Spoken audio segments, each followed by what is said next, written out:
مولانا صاحب، امید ہے آپ خیریت سے ہوں گے۔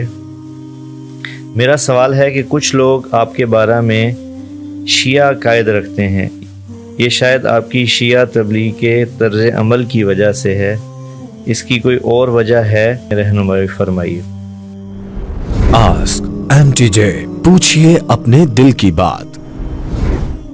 یہی درد میرے جگر میں ہے، مجھے مار ڈالے گا بس یہ غم، کہ اہل بیت کی میں شان بیان کروں اور اس پر میرے اوپر شیعہ ہونے کا فتویٰ لگے، یا شیعہ کی طرف مائل ہے، یا شیعہ کی تائید کرتا ہے، یا شیعہ کو تقویت پہنچاتا ہے۔ جی میں تو کبھی کسی کا فریق نہیں بنا۔ جی، آپ بات کر لیں مولانا طارق جمیل صاحب سے۔ جی السلام علیکم ورحمۃ اللہ۔ وعلیکم السلام مولانا صاحب، کیا حال ہے؟ اللہ کا شکر ہے بیٹا۔ مولانا صاحب میں کام نہیں کرتا ہوں، میں بیمار بھی رہا ہوں کافی سال، جو ہے اچھا ڈپریشن کا پیشنٹ رہا ہوں۔ اچھا، اللہ آپ کو صحت دے، سلامتی۔ مولانا صاحب آپ کو خواب میں نے 30 مرتبہ دیکھا ہے۔ جی وہی ہے۔ اچھا، ماشاء اللہ ماشاء اللہ۔ مولانا صاحب، کیا دیوبندی اور بریلوی آپس میں شادی کر سکتے ہیں؟ میں نے جن استادوں سے پڑھا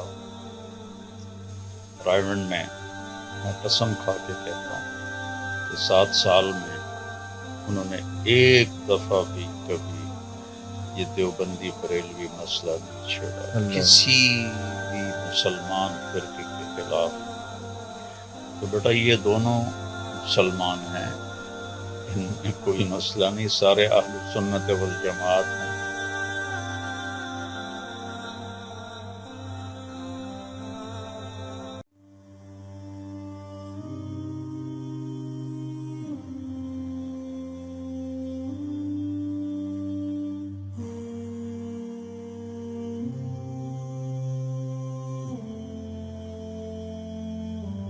بسم اللہ الرحمن الرحیم، والصلاة والسلام علی نبی الامین وعلی آلہ وصحابہ اجمعین۔ میرے انتہائی قابل احترام ناظرین، السلام علیکم۔ ایک دفعہ پھر آپ کی خدمت میں حاضر ہوں۔ جو سلسلہ ہم نے شروع کیا تھا مولانا سے سوالات پوچھنے والا آپ حضرات کے، اس کا پہلا پروگرام الحمدللہ آن ایئر ہوا، اور جو آپ کی طرف سے رسپانس آیا، جو آپ نے پیار دیا اور انتہائی اس کے اندر دلچسپی کا اظہار کیا، اس پہ میں اور میری ٹیم اور مولانا ہم سب بہت آپ کے مشکور ہیں۔ اور آج انشاءاللہ اسی سلسلے کا دوسرا پروگرام ہم ریکارڈ کرنے جا رہے ہیں، تو اس میں انشاءاللہ کوشش ہم کریں گے کہ سوالات کو لائیں سامنے۔ لیکن ایک بات بہت اہم جو آپ سے عرض کرنی کہ چونکہ ماشاءاللہ سوالات ہر منٹ میں ہمیں وصول ہو رہے ہیں، ہر منٹ میں کئی میلز آ رہی ہیں، تو یقیناً ایک انسانی جو طاقت ہے یا قوت ہے اس کو سامنے رکھتے ہزاروں میلز جو ایک گھنٹے میں موصول ہو رہی ہیں، سب کا جواب دینا تو مشکل ہے۔ تو پھر ہم کوشش کرتے ہیں کہ جو سوالات ایسے ہوں جس سے لوگوں کو فائدہ، ان کو چنا جائے اور مولانا صاحب کے سامنے رکھا جائے۔ تو آج ہم شروع کر رہے ہیں پہلے سوال سے۔ جی، یہ بابا صدف یوسف زئی ہیں، یہ کہہ رہی ہیں کہ ان کا سوال ہے کہ مولانا صاحب کیا دیوبندی اور بریلوی آپس میں شادی کر سکتے ہیں؟ اس کا شریعت کی روح سے جواب آپ سے پوچھنا چاہ رہے ہیں کہ کیا دیوبندی اور بریلوی کا رشتہ ہو سکتا ہے آپس میں؟ بسم اللہ الرحمن الرحیم، والصلاة والسلام علی رسولہ الکریم وعلی آلہ وصحبہ اجمعین۔ جی بیٹی صدف، نہ دیوبندی کوئی فرقہ ہے اور نہ ہی بریلوی کوئی فرقہ ہے۔ مدرسے کے نام پر دیوبند میں جو پڑھے وہ اپنے آپ کو دیوبندی کہتے ایک فرقہ بن گئے، جو بریلی میں پڑھے وہ اس مدرسے کے نام سے لگتے اپنے آپ کو بریلوی کہنے لگے۔ دونوں غلط ہیں، یہ دونوں اہل السنت والجماعت ہیں، اور دونوں ایک ہی قسم کی کتابیں مدرسے میں پڑھتے ہیں، دونوں کا درس نظامی ہے۔ تو غلط فہمیاں ہیں جو جان بین میں ہیں، اور تعصب ہے جو جان بین میں ہے، میں نے جن استادوں سے پڑھا رائیونڈ میں قسم کھا کے کہتا ہوں کہ 7 سال میں انہوں نے ایک دفعہ بھی کبھی یہ دیوبندی بریلوی مسئلہ نہیں چھیڑا، کسی بھی مسلمان فرقے کے خلاف کوئی بات نہیں کی۔ حضرت مولانا قاسم نانوتوی رحمۃ اللہ علیہ جنہوں نے دیوبند کی بنیاد رکھی، ساری زندگی کسی مسلمان فرقے سے مناظرہ نہیں کی، حالانکہ وہ مناظرے کے بادشاہ تھے۔ عیسائیوں سے کیا، ہندوؤں سے کیا، آریہ سے کیا، جین سے کیا، لیکن کسی مسلمان فرقے کے خلاف آپ نے مناظرہ نہیں کیا۔ تو آج کل چونکہ زوال کا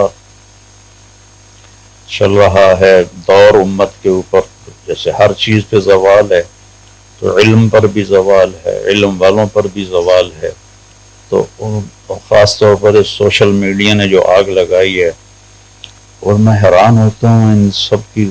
میں تو سنتا بھی نہیں ہوں، میرے سر میں درد ہوتا ہے، لیکن تھوڑا تھوڑا کبھی سامنے آتا ہے تو ان چیزوں پہ لگے ہوئے ہیں جن پر آخرت کی نجات کا کوئی دور و مدار ہی نہیں ہے، اور اس طرح انہوں نے لوگوں کو تشویش میں مبتلا کر دیا ہے اور ایک دوسرے کے ساتھ بھڑا دیا ہے، لڑا دیا ہے۔ اسلام کے نام پر اسلام ہی کو خراب کر رہے ہیں۔ لہجے کی شدت اور بدتمیزی سے بات کرنے والا کبھی اسلام کا داعی نہیں ہوتا، وہ اپنے نفس کا داعی ہوتا ہے۔ میرے اللہ نے فرعون کے پاس بھیجا موسیٰ علیہ السلام کو تو فرمایا قولا لہ قولا لینا، دونوں موسیٰ ہارون نرمی سے بات کر، لعلہ یتذکر او یخشی، شاید وہ نصیحت پکڑے اور ڈر جائے، مان جائے، حالانکہ اللہ کو پتہ ہے اس نے ماننا کوئی نہیں ہے۔ تو یہ مسلمان ایک دوسرے کے ضد میں ہمارے خطیب اس طرح بولتے ہیں کہ زمین آسمان کانپ اٹھتے۔ احترام نہیں سلف صالحین کا، عزت نہیں۔ اختلاف رائے کے بھی آداب ہیں، اس پر مستقل کتابیں لکھی گئی ہیں۔ تو بیٹا یہ دونوں مسلمان ہیں، ان میں کوئی مسئلہ نہیں، سارے اہل سنت والجماعت ہیں، اور اہل سنت والجماعت کے آگے 4 مکاتب فکر ہیں، فرقے نہیں ہیں۔ ایک ابو حنیفہ رحمہ اللہ کے فتاوی کو مانتے ہیں، ایک امام شافعی رحمہ اللہ کے فتاوی کو مانتے ہیں، ایک امام مالک کے فتاوی کو مانتے ہیں، ایک امام احمد بن حنبل کے فتاوی کو مانتے ہیں، اور اہل الحدیث بھی وہ اصولاً اہل السنت والجماعت ہیں، اگر وہ اکابر امت کی تذلیل نہ کریں اور توہین نہ کریں تو وہ بھی اہل السنت والجماعت ہیں۔ اچھا، اس کے بعد اگلا سوال ہے بابا، یہ افشا خان ہیں اور دلی سے ہیں، انہوں نے عربی میں میسج کیا ہے، میں وہ پڑھتا ہوں، اس کے بعد ناظرین کے لیے ہم ترجمہ کر دیں گے۔ یہ کہتی ہیں السلام علیکم، انا من دہلی الہند، اسمی افشا، اريد ان اعرف لماذا يمنعني والدي مولانا من الدراسة، لا اعرف لماذا لا يدعوني ادرس ويجبروني على الزواج دائما ولكنني اريد ان ادرس، هل يجب علي الاستماع لابي وامي ام اتبع ما اشعر به؟ تقولون دائما اسمع كلام والديك واحترمها، الان اخبروني ماذا يمكنني ان افعال۔ میں ترجمہ تھوڑا سا کر دیتا ہوں تاکہ ناظرین کو سمجھ آ جائے۔ یہ ایک افشا ہیں، یہ پوچھنے چاہ رہی ہیں کہ میں عالم بننا چاہتی ہوں لیکن والدین کا اصرار ہے کہ میں شادی کروں، تو اس بارے میں آپ کی رہنمائی چاہتی ہوں کہ کیا میں والدین کی بات مانوں یا میں عالمہ بنوں۔ بیٹی، اللہ تبارک و تعالیٰ نے والدین کے حقوق بہت زیادہ رکھے۔ ماں کے قدموں تلے جنت فرمائی، الجنت تحت تحت اقدام الامہات، اور والد کو آپ نے الوالد اوسط ابواب الجنہ، والد جنت کا سب سے بڑا دروازہ ہے اور یہ درمیانی دروازہ ہے۔ تو جب تک وہ اللہ کی نافرمانی کا حکم نہ کریں ان کی اطاعت واجب ہے، لازم ہے۔ علم کا پڑھنا مستحب ہے، جو ہمارے مدارس میں پڑھایا جا رہا ہے، یہ استحباب کے درجے میں ہے، اور والدین کی اطاعت فرض کے درجے میں ہے، اور وہ شادی کا کہہ رہے ہیں تو آپ کو اپنے والدین کی بات ماننی چاہیے۔ اچھا، اگلا سوال ہے، یہ محمد حذیفہ ہیں، یہ پوچھنا چاہتے ہیں، یہ مولانا صاحب میں پوچھنا چاہتا ہوں کہ آپ کا دن بھر کا کیا معمول ہے، یعنی آپ اپنا سارا دن کیسے گزارتے ہیں، آپ کی روٹین کیا ہے؟ جی بیٹا، جب صحت ٹھیک تھی پھر تو پہیے کی طرح گھومنا ہی میری زندگی کا معمول تھا، کبھی عرش پر، کبھی فرش پر، کبھی در بدر، کبھی ان کے گھر، غم عاشقی تیرا شکریہ میں کہاں کہاں سے گزر گیا۔ یہ شعر میں اکثر پڑھا کرتا ہوں۔ ایک اور شعر ہے، کبھی راستوں میں تنہا، کبھی ہوں ورود صحرا، میں جنوں کا ہم سفر ہوں، میرا کوئی گھر نہیں ہے۔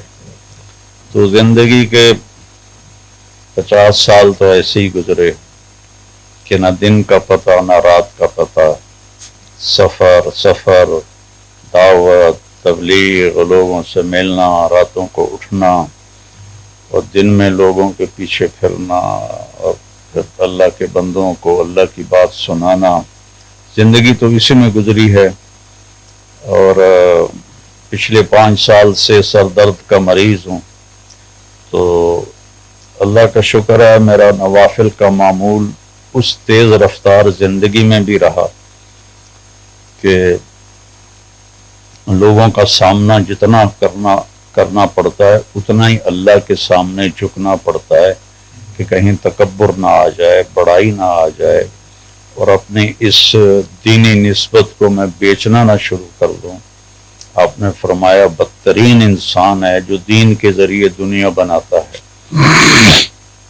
تو میں صحت تھی تو میں 70 سے 100 نفل روزانہ پڑھتا تھا، اور جب سے میرا یہ سر درد ہے تو 40 سے 50 نوافل روزانہ ہے، تہجد بھی ہے، قرآن کی تلاوت پہلے میری باقاعدہ ہوتی تھی، اب سر درد کی وجہ سے نہ پڑھ سکتا ہوں۔ میں تو کسی کتاب کو دیکھ بھی لوں تو سر میں درد شروع ہو جاتا ہے۔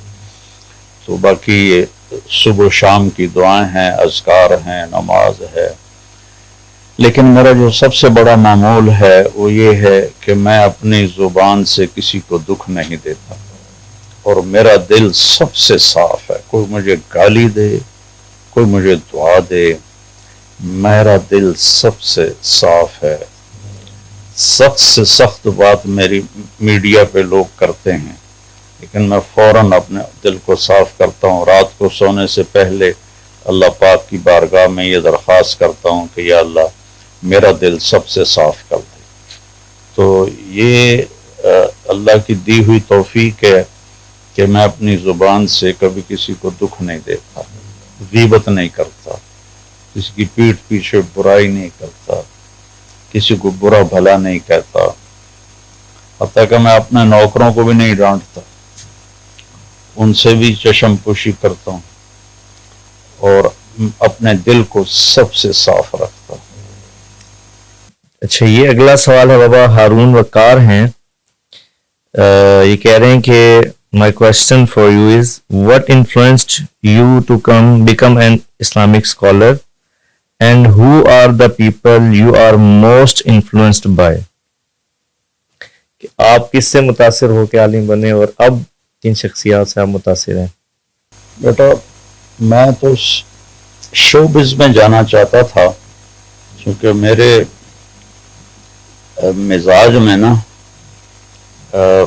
ادبی ذوق اور حس لطیف بہت تیز ہے، تو یہی لوگ جاتے ہیں شوبز میں۔ ڈل مزاج والا آدمی شوبز میں کبھی کامیاب نہیں ہوتا، تو میرا وہ ذوق تھا۔ تو اللہ بخشش کرے، عزیز اللہ مرحوم میرا سینٹرل ماڈل اسکول سے کلاس فیلو، پھر گورنمنٹ کالج میں کلاس فیلو، وہ مجھے زبردستی کھینچ کے 3 دن کے لیے لے گیا اور میں جانا بھی نہیں چاہتا تھا، لیکن اس کی محبت میں کہ ایک لمبی دوستی کا زمانہ تھا، چلا گیا۔ اس سے تو اللہ نے میرا ذہن بدلا اور میں نے 4 مہینے لگائے، مجھے کسی نے تیار نہیں کیا، میرے اندر سے آواز آئی کہ مجھے 4 مہینے لگانے ہیں۔ کہ میں نے وہ تیسرے دن واپسی تھی تو میں نے ایک حدیث سنی کہ جب نیک آدمی مرتا ہے تو جنت کے 500 فرشتے لینے آتے، ہار اور پھول اور بشارتیں، اور کوئی برا آدمی مرتا ہے تو دوزخ کے 500 فرشتے لینے آتے اور ان کے ہاتھ میں ڈنڈے اور گرز۔ تو میں نے بیٹھے بیٹھے سوچا اگر آج میں مر جاؤں تو میرے پاس کون سے فرشتے آئیں گے؟ تو میرے اندر سے آواز آئی دوزخ کے فرشتے آئیں گے۔ تو میرے اوپر ایسا خوف طاری ہوا اور اللہ کی ہدایت شامل حال تھی، میں نے 4 مہینے کر دی۔ 4 مہینے کے آخر میں مجھے ایک عام تاجر، ایک دکاندار ملا، وہ میری بھی عمر اس وقت 18 سال تھی اور وہ ہوگا 20-25 سال کا۔ اس کا جنرل سٹور تھا پشاور میں، کوثر اس کا نام تھا۔ تو ہم دونوں تشکیل میں اکٹھے تھے۔ تو وہ مجھ سے کہنے لگا کیا کرتے ہو؟ میں نے کہا میں نے FSC کی ہے اور میڈیکل میں داخلہ لینا ہے۔ کہنے لگا تمہارا والد کیا کرتا ہے؟ میں نے کہا ذمہ دار ہے۔ میں نے کہا وہ کہنے لگا تو تم عالم بن جاؤ۔ میں نے کہا وہ بڑا مشکل کام ہے، میں نے پتہ کیا ہے وہ 8 سال لگتے ہیں۔ میں یہ سمجھتا تھا کہ آدمی مولوی 6 مہینے میں بن جاتا ہوگا، واللہ اتنا ہلکا پن تھا نا اس کا۔ مولوی تو نوکر ہوتا تھا ہمارے لوکل دیہات میں۔ میں نے کہا 6 مہینے میں آدمی مولوی بن جاتا ہو۔ تو میں نے ایک مولوی سے پوچھا، اس نے کہا 8 سال لگتے ہیں۔ میں نے کہا وہی اوکھا کام۔ میں نے کہا یار یہ بڑا مشکل کام ہے، میں نہیں کر سکتا۔ کہنے لگا ڈاکٹر بننے کا کیا فائدہ ہے؟ پہلے بھی اللہ نے رزق دیا ہے، کچھ اور آ جائے گا۔ اس کا لفظ پہلے بھی پیسے ہیں، کچھ پیسے اور آ جائیں گے، اس سے زیادہ تو کچھ نہیں۔ تو عالم بنو گے تو تمہاری آخرت بن جائے گی۔ اب میں سوچ میں پڑ گیا کہ جب جس نے بھی مجھے کہا تم نے ڈاکٹر بننا ہے تو سب کے 2 لفظ تھے، طارق میاں تو ڈاکٹر بن جا، بڑی عزت، بڑے پیسے۔ نہ مجھے ماں باپ کی طرف سے یاد ہے، میرا حافظہ اچھا ہے شکر ہے آج بھی، نہ کسی اور بڑے کی طرف سے یاد ہے کہ انہوں نے کہا ہو تو لوگوں کی دعائیں لے گا، خدمت کرے گا، غریبوں کا علاج کرے گا، بالکل نہیں۔ تو وہ اس کی ایک ہلکی سی لاجک، اصل تو اللہ کی بیٹا قبولیت تھی، وہ مجھے ایسے لگی۔ میں نے کہا یہ بات تو ٹھیک ہے، اللہ نے پہلے بھی دیا ہے اور آ جائے گا۔ وہ وہاں سے اللہ نے مجھے پلٹا دیا اور میں نے عالم بننے کا ارادہ بن تو آج تک بھی نہیں سکا ہوں، لیکن راستے پر چل رہا ہوں۔ تو یہ فخر تو حاصل ہے، بھلے ہیں یا برے ہیں، 2-4 قدم ہم بھی تیرے ساتھ چلے ہیں۔ تو اللہ کے نیک لوگوں کے ساتھ زندگی گزر رہی ہے۔ تو پھر میں نے آ کر گھر میں جب 4 مہینے لگا کے پہنچا تو بڑی عید سے 2 دن پہلے پہنچا تھا۔ تو اس عید پہ جیسے ہم ساری فیملی اکٹھے ہوتے ہیں، میں نے اعلان کر دیا میں نے عالم بنا۔ وہ دھماکہ ہو گیا، بم پھٹ گیا، کدھر ڈاکٹر کدھر مولوی، وہ سورے مجھے بھی گالیاں نکالنے، رائمنڈ والوں کو گالیاں نکالنے۔ آپ کو پتا ہے ہمارے کلچر میں، اور تم تو پیدا بھی نہیں ہوئے تھے اس وقت، جو گالیاں ہوتی تھی ایسی سپر لیٹو قسم کی، تو وہ سب مجھے بھی، رائمنڈ والوں کو بھی، مولویوں کو بھی، تبلیغ والوں کو بھی۔ آخر 7-8 مہینے بعد میرے والد نے کہا تو وہ مولوی بننا ہے تو میرے گھروں نکل جائے۔ یہ صبح ناشتے کے وقت میں 23 نومبر 1972 کی بات، تو مولوی بننا ہے تو میرے گھروں نکل جائے۔ میں نے اپنا بستر اٹھا، میری ماں میرے باپ سے بھی سخت تھی اس معاملے میں، لیکن وہ نہ بڑا پسیج گئی بھئی یہ کرو کردہ پہ ہے کدے جاوے گا. تو اس نے اندر بلا کہ مجھے 300 روپیہ دیتا کہ 300 روپیہ آج دا نہ سوچو 1972 دا سوچو 300 روپیہ جب ڈالر 3 روپے کا تھا. تو میں پھر رامن چلا گیا. وہاں سے میری زندگی کا سفر شروع ہوا اور میں دینی شخصیات میں ایک اپنے استاد مولانا احسان صاحب سے متاثر ہوا آج تک ہوں, اور ایک مولانا سعید خان صاحب رحمۃ اللہ علیہ جو انتقال کر گئے ہیں. ان دونوں کا میری زندگی میں بہت بڑا کردار ہے, بہت بڑا کردار. تھوڑا سا اس کے بارے میں بھی بتا دیں, دونوں شخصیات کے بارے میں. مولانا سعید خان صاحب کو تو بہت سے لوگ جانتے بھی نہیں ہوں گے. مولانا سعید خان صاحب رحمۃ اللہ علیہ تبلیغ کے بڑے اکابر میں سے تھے.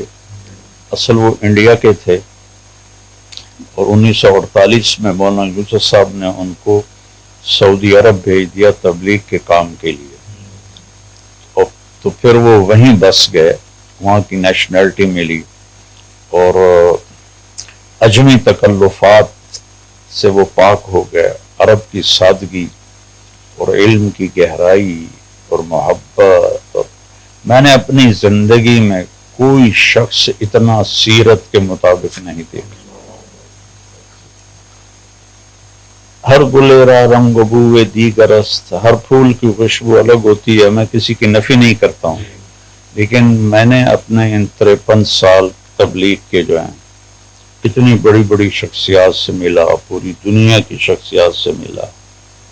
وہ سیرت پر ایسے متوازی تھے, ایسے ان کا لیول, نہ ادھر جھکاؤ تھا نہ ادھر جھکاؤ. ایسے اس شخص نے میرے خیالات کو بدلا, میرے تعصب کو نکالا, میری شدت. یہ نہیں مجھے تبلیغ نہیں کی, ان کو دیکھ کر, ان کو دیکھتے دیکھتے دیکھتے دیکھتے دیکھتے دیکھتے میری زندگی میں جو بھی تبدیلی آئی, اور میں سیرت سے جڑا, میں نے سیرت کو پڑھا. ہم تو صرف فقہ پڑھتے ہیں, نہ قرآن پڑھتے ہیں نہ حدیث پڑھتے ہیں, چاہے بریلوی مدرسہ ہو اور چاہے دیوبندی مدرسہ ہو, صرف فقہ پڑھتے ہیں. تو لہٰذا ہمارے بچوں کو نہ قرآن کا پتہ ہے, نہ سیرت کا پتہ ہے, نہ حدیث کا پتہ ہے. تو وہ آج کے ماحول میں جو ہو رہا ہے وہ اسی کو دین سمجھ کے چلتے رہتے ہیں. ان کی برکت سے اللہ نے مجھے سیرت پہ لگایا, چونکہ میں نے ان کو عملاً دیکھا, سیرت کا نمونہ جو کچھ پڑھا تھا. تو وہ سب سے زیادہ میری زندگی پر اثر انداز وہ شخصیت ہوئی, سب سے زیادہ. تو اللہ تعالیٰ نے, میں کیا تھوڑے سے وقت میں ان کی کیا تعریف کروں.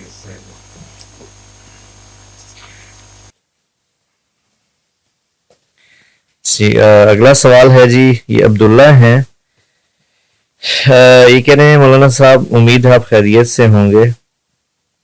میرا سوال ہے کہ کچھ لوگ آپ کے بارے میں شیعہ عقائد رکھتے ہیں, یہ شاید آپ کی شیعہ تبلیغ کے طرز عمل کی وجہ سے ہے, اس کی کوئی اور وجہ ہے؟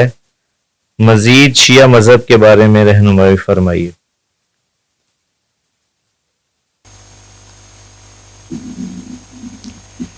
یہ میرا بڑا درد ہے, یہی درد میرے جگر میں ہے, مجھے مار ڈالے گا بس یہ غم, کہ اہل بیت کی میں شان بیان کرتا ہوں اور اس پر میرے اوپر شیعہ ہونے کا فتویٰ لگ گیا, یا شیعہ کی طرف مائل ہے, یا شیعہ کی تائید کرتا ہے, یا شیعہ کو تقویت پہنچاتا ہے. میں تو کبھی کسی کا فریق نہیں بنتا, اور میرا دل سب کے لیے کھلا ہے, میرے دروازے کھلے ہیں, میرے بازو کشادہ ہیں, میرا دل کھلا ہے. کون جنت میں کون جہنم میں یہ فیصلہ تو اللہ نے کرنا ہے, میں نے تو نہیں کرنا ہے. تو اہل بیت کے فضائل بیان کرنا یہ تو میرا ایمان ہے, اس کے بغیر تو دین مکمل نہیں ہے. میرے نبی نے فرمایا اہل بیت سے جو محبت کرے گا وہی مومن ہوگا, اور اہل بیت سے جو بغض رکھے گا وہی منافق ہوگا. آپ نے حضرت علی سے فرمایا کہ ایمان والا تو تجھ سے محبت کرے گا اور منافق تجھ سے بغض رکھے گا. اور اللہ تعالیٰ نے کہا قُلْ لَا أَسْأَلُكُمْ عَلَيْهِ أَجْرًا إِلَّا الْمَوَدَّةَ فِي الْقُرْبَى کہ میرے نبی آپ ان سے کہیے میں اپنی تبلیغ کا کوئی صلہ نہیں چاہتا، بس میرے قریبی رشتہ داروں کے ساتھ اچھا سلوک کر. چونکہ اللہ کو بھی پتا تھا کہ امت نے کیا کرنا ہے اور میرے نبی کو بھی پتا تھا کہ آگے کیا ہونا ہے. تو صحابہ نے پوچھا یا رسول اللہ قربا کون ہے؟ آپ نے کہا علی، فاطمہ اور ان کی اولاد. تو میں ان کی شان بیان کر کے چاہے ہزاروں الزام لے لوں تو میرے لیے سودا سستا ہے. امام شافعی رحمت اللہ علیہ نے ارشاد فرمایا، ان کا لمبا قصیدہ ہے، اس کے آخری شعر ہے لو کان الرفض حب آل محمد فلیشهد الثقلان انی رافض. امام شافعی فرماتے ہیں کہ اگر اہل بیت کی محبت کا نام شیعہ ہونا ہے تو جنات اور انسان سن لے میں بھی شیعہ ہوں. تو ہمارے ہاں ناس بھی پیدا ہو گئے، محرم آتا ہے تو یزید کے فضائل شروع ہو جاتے ہیں. مجھے حیرت ہوتی اور یزید کا دفاع شروع ہو جاتا ہے. میں نے ایک کمبخت کو سنا، وہ کہہ رہا تھا کہ کربلا تو ہوا ہی نہیں، تو ڈاکوؤں نے امام حسین کے قافلے کو شہید کر دیا. مجھے کبھی کسی پر اس طرح غصہ نہیں آیا، لیکن میرے نبی ممبر سے کبھی کسی کا نام لے کر برا بھلا نہیں کہتے تھے. یہ ہمارے سارے جو ہے نا یہ یوٹیوبر یہ سب فیل ہیں، یہ نام لیتے ہیں پھر اس پر کیا کیا بکواس کرتے ہیں. میرے نبی نے کبھی کسی کا نام نہیں لیا تھا. اس کا یعنی بغض میرے دل میں اس وقت آیا جب اس نے کہا کہ ڈاکوؤں نے شہید کر دیا. تو اہل بیت کی محبت. مجھے ایک شیعہ بھائی کا فون آیا کہ حضرت، وہ علامہ صاحب کہتے ہیں شیعہ، علامہ صاحب آپ 10 دن ہماری مجلس پڑھ دیں، ہم آپ کو خوش کر دیں گے. تو خوش کرنے کا مطلب آپ سمجھتے ہیں کہ کیا ہے کہ بھائی کوئی تھبی چنگی وڈی دیں گے. تو میں نے کہا یار میرے لیے تو سارا سال ہی محرم ہوتا ہے کہ میں تو اہل بیت، میرا کوئی بیان خالی نہیں ان کے ذکر سے، تو میں اس کا صلہ انہی سے لوں گا. آپ لوگ کیا دو گے مجھے؟ چند لاکھ چند کروڑ دے دو، لیکن جو وہاں میرا ہاتھ پڑ گیا تو پھر میرے دوبارے نہیں آ رہے ہیں. تو میں اہل السنت والجماعت ہوں اور ابو حنیفہ رحمت اللہ علیہ کے فتاوی کو زیادہ صحیح سمجھتا ہوں، دوسروں پر فتوے نہیں لگاتا ہوں. میں نے اس کی جو علماء دیوبند نے تشریح کی ہے اس تشریح کو میں زیادہ صحیح سمجھتا ہوں، باقیوں کی نفی نہیں کرتا. جی بابا، یہ اگلا سوال ہے، ان کا نام تو انہوں نے اپنا مینشن نہیں کیا. یہ کہہ رہے ہیں جی میں آپ کو 10 سال سے سن رہا ہوں اور میری 23 سال عمر ہے، میرے 4 ماہ لگ چکے ہیں، میری خواہشات میرے کنٹرول، میرے 4 ماہ لگ چکے ہیں لیکن میری خواہشات میرے کنٹرول میں نہیں ہیں، اور دعوت و تبلیغ کا کام بھی میں مستقل کر رہا ہوں. تو پوچھنا چاہ رہے ہیں کہ مولانا کوئی ایسا عمل بتا دیں کہ میرا خواہشات، میرا نفس میرے کنٹرول میں آ جائے. دیکھو بیٹا، وہ انسان ہی نہیں جس سے خطا نہ ہو، پھر تو وہ معصوم بن جائے گا یا فرشتہ بن جائے گا.